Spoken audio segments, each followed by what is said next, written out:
we're at the Brooklyn Bowl right now, and you're about to do a DJ set, and I just want to ask you, how did this whole DJing thing come about for you? I've always loved records. I grew up in a household with just records, you know what I mean? So music is what relaxes me. You know, that's kind of my wind down when I play music for people.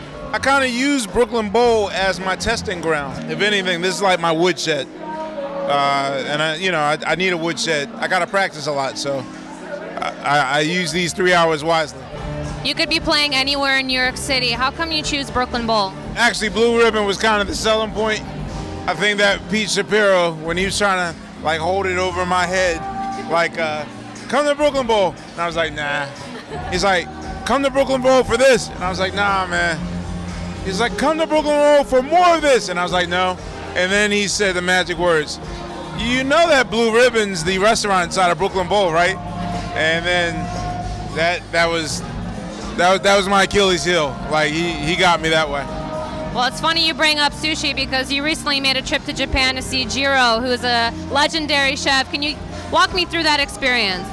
I've been a fan of that movie, Jiro Dreams of Sushi. I think it's like one of the perfect life example movies. Like, I tell people they need to watch it so that they can get some sort of like direction in their lives. You know, this is a man that has committed 70 years to the same thing, and you know he does it well.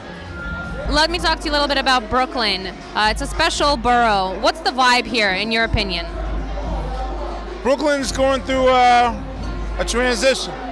You know, when I first was coming to New York, I didn't touch Brooklyn that much. You know what I'm saying? Kept it at arm's length.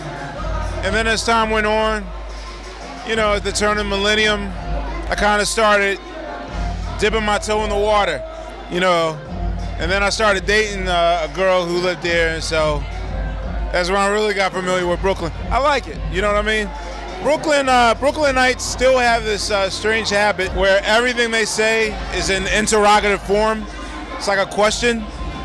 They talk like this. They say, what happened? Like every statement, yo, you're Questlove, right? Like everything's a question. Even a definitive statement. They can say, yo, I'm gonna kick your ass.